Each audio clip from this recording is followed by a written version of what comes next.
Somebody to explain this to me because it's just not clocking. It's just not clocking in my head at all. Because every time I hear a parent say, oh yeah, we don't do screens, I'm like, come again? If I'm being perfectly honest, the first thing that comes to my mind is, bitch, you're lying.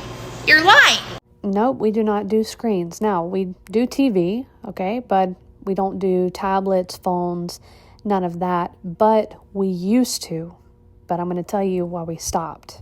You don't do screens with toddlers? Like, what do you mean you don't do screen time? What else are you guys even doing over there then?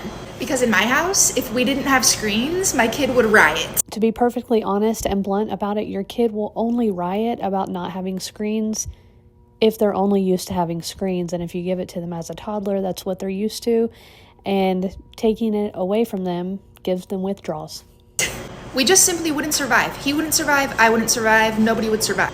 Like, you're literally driving in the car, just raw dogging it. Your kid's just like in the back seat, taking in nature out the window. Okay, at this point, I'm wondering if she is trolling.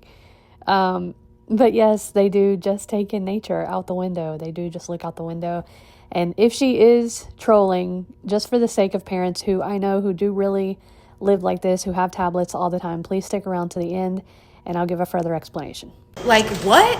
Like, I'm genuinely asking, are you guys just sitting there staring at each other all day? Are they just quietly doing puzzles for 6 hours? Are they screaming? Are you screaming? Is somebody screaming? Like, I just really want to know how this works. My kids had tablets way too early as toddlers, and the behavioral issues that developed, temper tantrums, the constant need to be entertained, the effects on their attention span, it became too much, and eventually we took them away and never looked back. And it was the best decision we ever made. Yes, my kids do puzzles, they draw, color, play outside, build things, and my house is often loud and overstimulating. But the change I have seen in them made the difficult transition away from constant access to devices more than worth it. They can play independently, entertain themselves, and most importantly, they aren't addicted to something that's frying their nervous system. Unlike me and my phone. But I think if we can look at it objectively and without emotion, we can all agree that giving our toddlers tablets isn't for their benefit, it's for ours.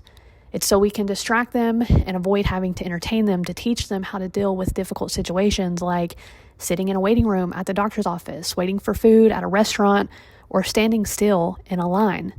But ultimately, if we never teach them how to do those things and force them through those uncomfortable situations, and we use devices to distract them through it, they will never develop those skills like most of us were able to do as kids because we didn't have all of that.